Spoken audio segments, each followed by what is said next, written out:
Have you ever looked into the eyes of the people you trusted most and realized they had been lying to you all along? I have. My name is Sophia. The people who betrayed me weren't strangers. They weren't business partners.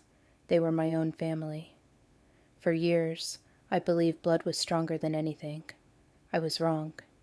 This is the story of how I lost everything, and how life gave me the chance to take it all back. I grew up in a quiet town with my parents and my older brother, Daniel. To everyone outside, we looked like the perfect family. We smiled in family photos. We celebrated birthdays together. We laughed around the dinner table. But behind closed doors, things were very different. Daniel was always the favorite. If he broke something, I was blamed. If I achieved something, everyone praised him instead. Whenever I questioned it, my mother would simply say, "He's older. You should understand."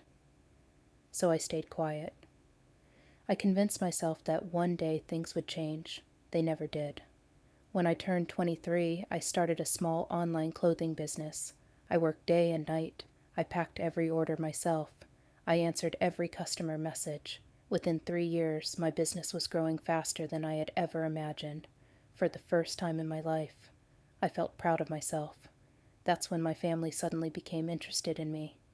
My father began asking about profits. My brother wanted to help with the company. My mother told everyone how proud she was of her successful daughter. For a while, I believed they had finally accepted me. I had no idea they were planning something else. One evening, my father invited me to dinner. He smiled more than usual. After dessert, he placed a folder in front of me. "We've spoken with a lawyer," he said.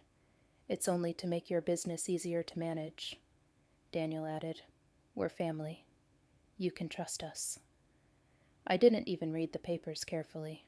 I signed them. Biggest mistake of my life. 3 months later, I logged into my business account. Access denied.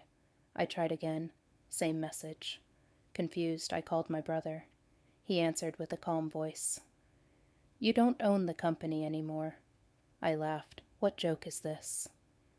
"It's not a joke. You signed everything over." My heart stopped.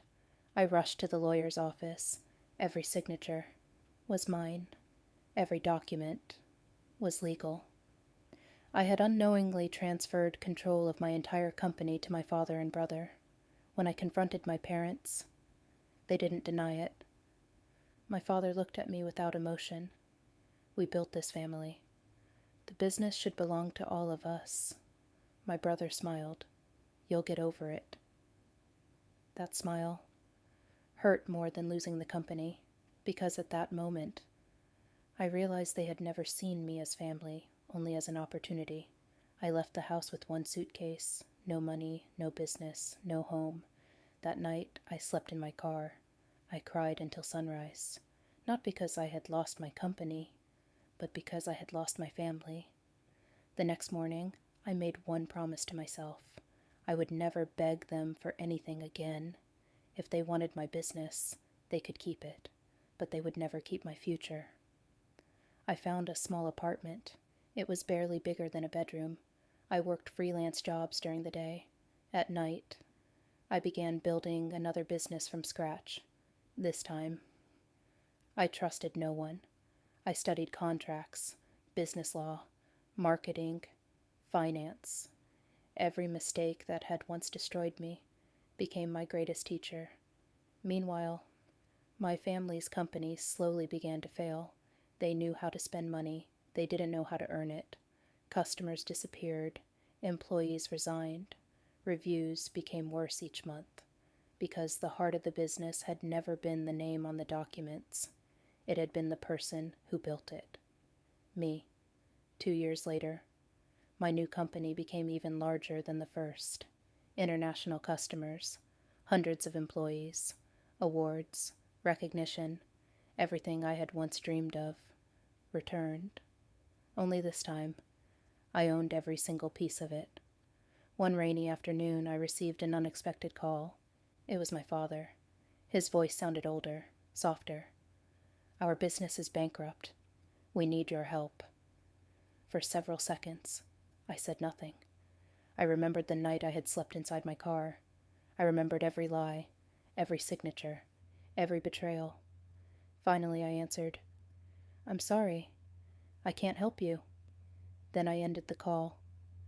Not because I hated them, but because some lessons can only be learned through consequences. Months later, I attended a business awards ceremony. As I walked onto the stage to accept Entrepreneur of the Year, I noticed two familiar faces sitting quietly in the audience. My parents. They had bought tickets just to watch. After the ceremony, my mother approached me with tears in her eyes. "We're sorry." Those two words were all I had wanted to hear for years, but something inside me had changed. I smiled politely. "I forgive you." But forgiveness doesn't mean going back. Then I walked away. For the first time in my life, I wasn't walking away in pain. I was walking toward peace. Today, people often ask me how I recovered after losing everything. They expect me to talk about business strategies. Instead, I tell them this: never let betrayal convince you that your life is over. Sometimes betrayal is the painful push that forces you to build something even greater. And remember, revenge isn't always about destroying the people who hurt you. The greatest revenge is building a life so successful that they can only watch from a distance. Justice finally came, not through anger, not through hate, but through hard work, through patience, and through proving that no one can steal your future unless you stop believing in yourself.